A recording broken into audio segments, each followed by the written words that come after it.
कुछ वर्ष बीते थे। 13 वर्ष बीतने के पश्चात केवल 1 वर्ष शेष रह गया था। प्रभु को अपनी लीला करनी थी।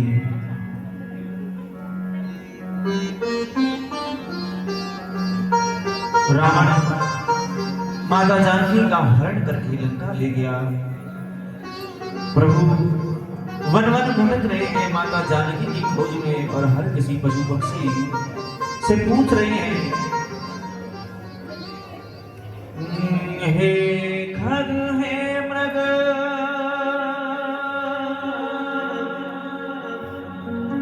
हे मधुकर्षिणी, तुम देखी सीता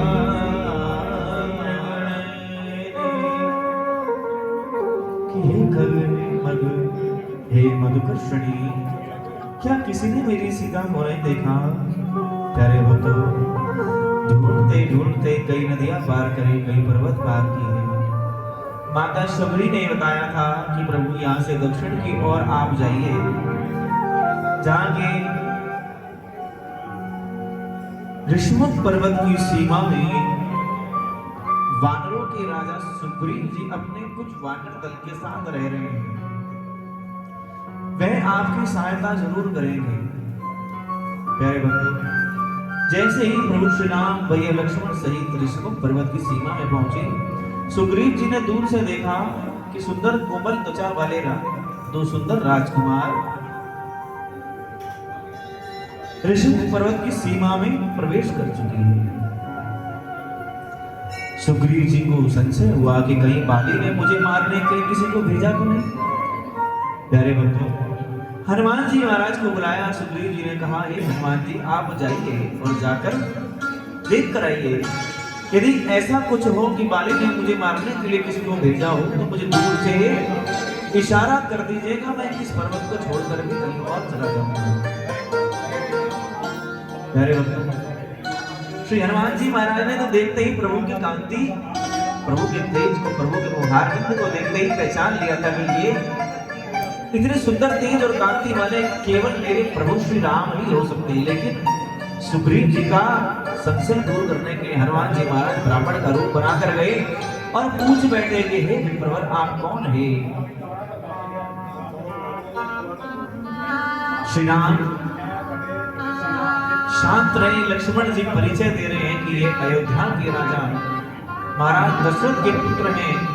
ये मेरे ज्येष्ठ भ्राता श्री राम है और मैं इनका अनुज लक्ष्मण हूं। जैसे ही श्री राम का नाम सुना, श्री हनुमान जी महाराज चरणों में बैठ गए। श्री राम हनुमान जी महाराज से ब्राह्मण के रूप में जो थे उनसे पूछने लगे कि हे ब्राह्मण वर, आप कौन हैं? अपना भी तो परिचय दीजिए। श्री हनुमान जी महाराज हाथ जोड़कर अपने वास्तविक रूप में आए। प्रभु से कहने लगे, हे प्रभु, आपने अपने दास को नहीं पहचाना? हनुमान जी महाराज को प्रभु ने उठाया। हनुमान जी से कहने लगे, हे हनुमान, मैं तुम्हें किस प्रकार भूल सकता हूँ? तुम तो मुझे उतने ही प्रिय हो जितना मुझे भरत प्रिय है। हृदय से लगाया हनुमान जी महाराज अपने कांधे पर विराजमान करके दोनों भाइयों को ऋषमुख पर्वत की चोटी पर लेकर गए। वहां सुग्रीव जी से मित्रता करवाई। प्रभु ने अपने वचन का पालन किया। सुग्रीव जी को बाली का वध करके किष्किंधा का राज्य उनकी पत्नी के साथ आदर सहित वापस लौटाया। अब बाली थी सुग्रीव जी का अपना वचन पूरा करने की। प्यारे भक्तों, सुग्रीव जी ने समस्त वानर सेना को बुलाया, आदेश दे दिए, चारों दिशाओं में विभाजित हो जाओ और जब तक माता जानकी की सुध न ले लो तब तक लौट कर वापस नहीं आना। उत्तर से भी सेना थककर लौट गई, पूर्व से भी सेना थककर लौट गई, पश्चिम से भी सेना थककर लौट गई। लेकिन प्यारे भक्तों, दक्षिण की ओर जो सेना की टुकड़ी गई थी जिसमें अंगद जी, जामवंत जी, नल्ली जी, हनुमान जी सहित कुछ वानरों की टुकड़ी थी, उन्होंने भी कई नदियां पार करी, कई पर्वत पार किए। ढूंढते ढूंढते अंततः गंगा समुद्र के निकट आ पहुंचे। अब समुद्र के निकट आकर पहुंचे, देखा चारों ओर विशाल है समुद्र, जाए तो जाए कहां? सब हताश होकर वहीं बैठ गए।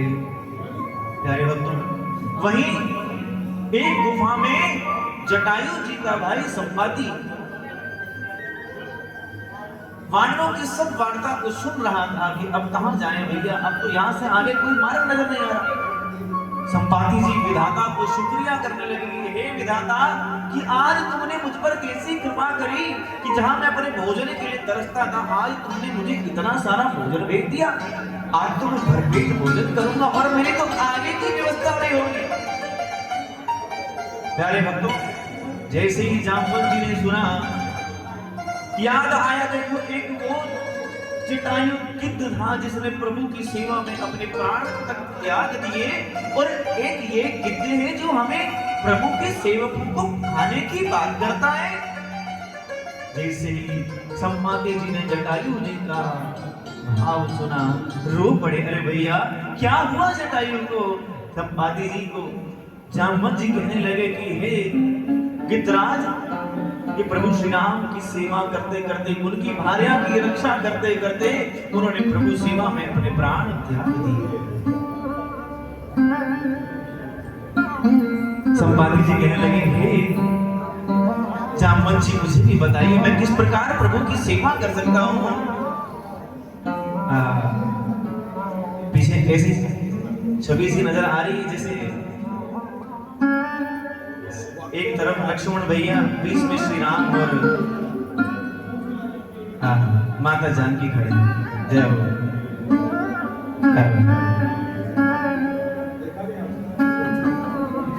प्यारे भक्तों,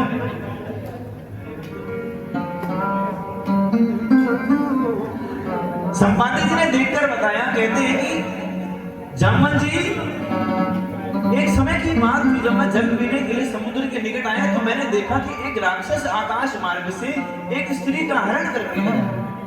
वह स्त्री अपनी मदद के लिए पुकार कर रही थी, मानो ना मानो जरूर वह सीता मैया होगी, पर दुर्भाग्य मेरा कि मैं उनकी रक्षा नहीं कर सकता। क्यों? क्योंकि मेरे पंख जल चुके थे, जिसके कारण मैं उड़ नहीं सकता था, अन्यथा उनकी रक्षा अवश्य करता। प्यारे बच्चों, कहते गिद्ध की नजर बहुत दूर तक देख सकती है। संपाति जी ने देखकर बताया कि यहाँ 100 योजन दूर लंका नाम की नगरी जहाँ राजा रावण माता जानकी का हरण करके ले जाए। माता अशोक वाटिका में अशोक वृक्ष के नीचे राक्षसियों के घेरे में बैठी है, बड़ी दयनीय अवस्था में, दुखद अवस्था में। तो कौन जाए? लंका यहाँ से 100 योजन दूर है। एक योजन में 12 किलोमीटर होते हैं। 12 को 100 से गुणा कर दिए, कितना हो गया? 1200 किलोमीटर। कौन जाए भैया? जामवंत जी आगे आए। जामवंत जी कहने लगे, बड़ी बाधत प्रभु बाणे सो तनु बरनी न जाए, उभय खरी महादेवी साथ प्रदक्ष निधाय। जामवंत जी कहने लगे, जिस समय प्रभु श्री हरि नारायण ने राजा बलि को ठगने के लिए वामन अवतार करा था, उस समय प्रभु के विकराल रूप की मैंने 48 मिनट में 7 परिक्रमा की। लेकिन अब मैं बूढ़ा हो चला हूं, मुझसे जाया नहीं जाएगा। तो कौन जाएगा? अंगद जी आगे आए। अंगद कहूं जाऊं मैं पारा जी, संशय कछु फिर दिए मारा। अंगद जी कहने लगे, मैं चला तो जाऊं, लेकिन संशय लौट कर वापस आ पाऊं कि ना पाऊं। तो कौन जाएगा? कोई कहने लगा मैं 30 योजन जा सकता हूं, कोई कहता 40, कोई 50, कोई 70, पर लौट कर वापस आने वाला कोई नहीं बता पाया। जामवंत जी ने देखा हनुमान जी कहाँ है भैया? ऐसी परिस्थिति में, विकट परिस्थिति में हनुमान जी को तो आगे होना चाहिए। कहाँ है हनुमान जी? देखा एक शिला पर बैठकर ऐसे ही श्री राम नाम का चिंतन कर रहे हैं, मन ही मन प्रभु को याद कर रहे हैं। क्या करें? जामवंत जी निकल गए, कहे हनुमान जी उठो। हनुमान जी कहने लगे, क्या हुआ? कहने लगे, आपको जाना है, प्रभु के कार्य को सिद्ध करना है। हनुमान जी कहने लगे, भैया मैं कैसे इतना लंबा समुद्र लालू पाऊंगा, मैं भी तो आप जैसा ही हूँ। कहने लगे, हनुमान तुम हमारे जैसे नहीं हो, तुम तो अद्भुत बल के धाम हो। समस्त देवी देवताओं का, त्रिदेवों तक का तुम्हें आशीर्वाद प्राप्त है। हनुमान अपनी शक्तियों को याद करो, बचपन में श्राप के कारण तुम शक्तियां भूल चुके। हनुमान जी महाराज को जैसी शक्तियों का बोध कराया, हनुमान जी महाराज ने विकराल रूप धारण करा, कनक पुत्र कार श्री हनुमान जी महाराज गर्जना करते हुए माता जानकी की खोज में चलने लगे। आए किष्किंधा कांड प्रथम आप सभी बोले, उसके बाद श्री सुंदरकांड पाठ में प्रवेश करेंगे। मंगल भवन मंगल हारी हो सुदर्शन बिहारी जामुवंत आए अंगद कहां जाऊं मैं मारा दिए संशय बलो विधि वारा जामुवंत कह तुम सब लायक पढ़ई भी सब ही करनायक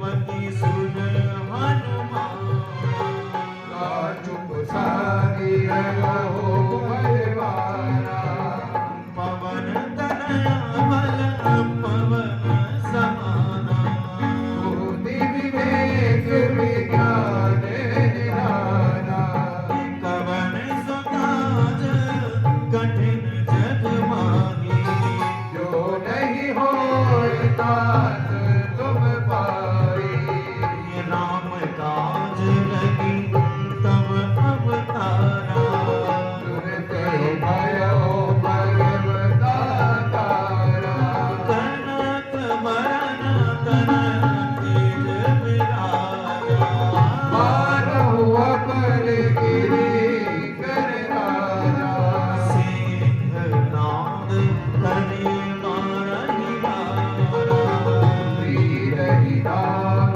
भजन निधिकारा सहित सहाय रावण ही मारे आनहुई हाथ कोट उपारी जामवंत मैं पूछूं तोरी उचित सिखावनु दे जब होई कितना करहु तात तुम लाए सीतहि देख कहो सुधियाई तब निज भुज बल राजीव नयना को तुम रागी संग कपि सेना कपि सेन संग सहार निज जन राम सीतहि आनि है लोक पावन सुजन सुर मुनि नारदान